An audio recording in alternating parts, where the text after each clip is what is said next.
Ever wondered what happens when the gates of a zoo are left open and the humans disappear? Tonight, we're diving into a story that sounds like it's straight out of a movie, but it's a real-life tale of survival, freedom, and utter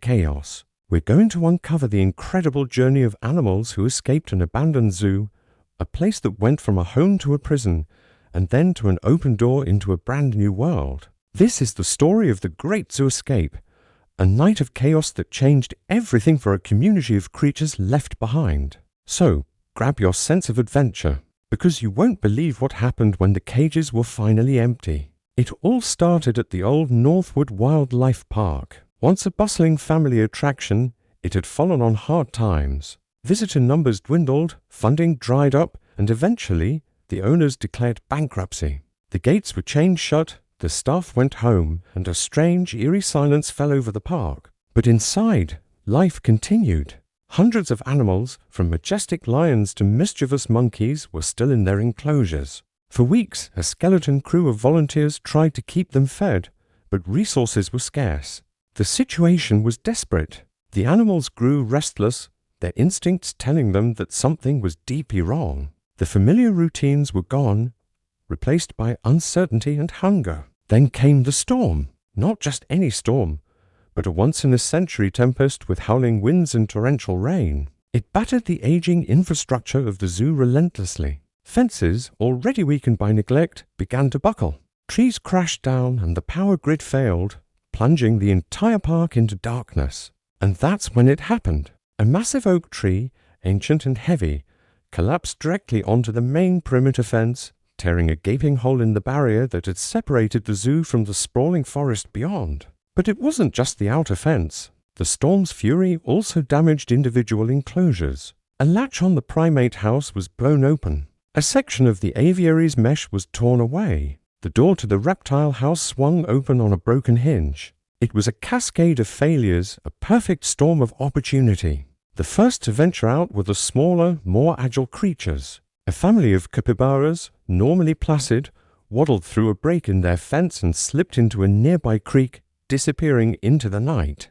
Then came the monkeys. Led by a clever old capuchin named Rico, they swarmed out of their house, chattering with a mix of fear and excitement.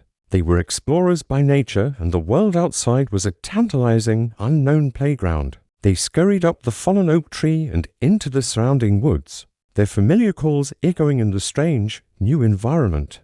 Meanwhile, in the aviary, a flock of vibrant macaws and parrots found the tear in the mesh. One by one, they took flight, not for a short lap around their enclosure, but into the vast open sky, a brilliant splash of color against the stormy clouds. They had never known true flight, and now the world was their domain. As the night wore on, the larger animals began to test their boundaries. Zebras, their stripes almost invisible in the gloom, nervously trotted through a gate that had swung open, their hooves sinking into the soft, muddy ground outside their pen. They moved as a herd, finding comfort in numbers as they navigated the unfamiliar terrain. The sight of them moving freely through the trees was surreal, a scene from a dream. Not far away, a pair of red pandas, usually shy and elusive, used a fallen branch as a bridge to climb out of their enclosure. They were arboreal creatures, and the endless forest was a paradise they had only ever seen from a distance.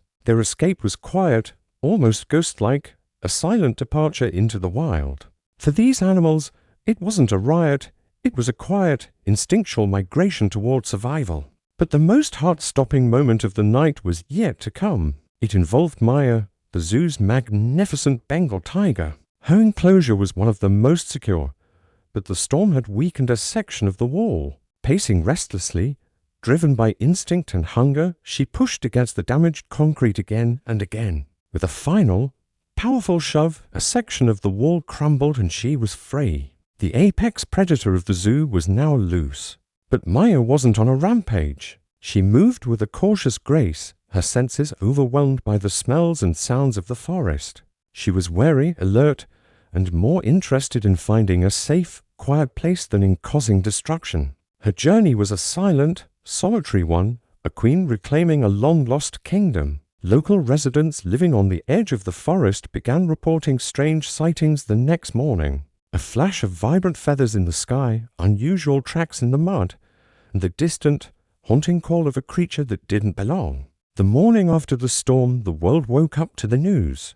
Zoo animals on the loose. The headlines screamed. Panic began to set in. Schools were closed, residents were warned to stay indoors, and a massive search operation was launched. Wildlife experts, veterinarians, and law enforcement teamed up, their mission clear: safely locate and capture every single escaped animal before any harm could come to them or the public. The team faced an immense challenge. They weren't just dealing with a few animals, they were tracking dozens of different species, each with unique behaviors and needs scattered across miles of dense woodland and suburban backyards. Drones were deployed, thermal cameras scanned the forest, and humane traps were set up with bait. The first successful captures were the herd animals. The zebras, sticking together, were relatively easy to spot. A team of experts used tranquilizer darts to sedate them one by one, carefully loading them onto transport trucks destined for a temporary sanctuary. The capybaras were found enjoying a dip in a local resident's swimming pool, a comical sight that brought a moment of levity to the tense situation. They were gently coaxed into crates and taken to safety. Capturing Rico and his troop of monkeys was a different story altogether. The clever primates led the search teams on a merry chase through the treetops, seeming to enjoy the game. It took days of patience and strategy, using their favorite fruits as bait, to finally lure them into a safe enclosure. Each capture was a small victory, a sigh of relief for the exhausted search teams. The parrots and wackos presented a unique challenge. They could cover vast distances, and many had scattered. The community played a huge role here.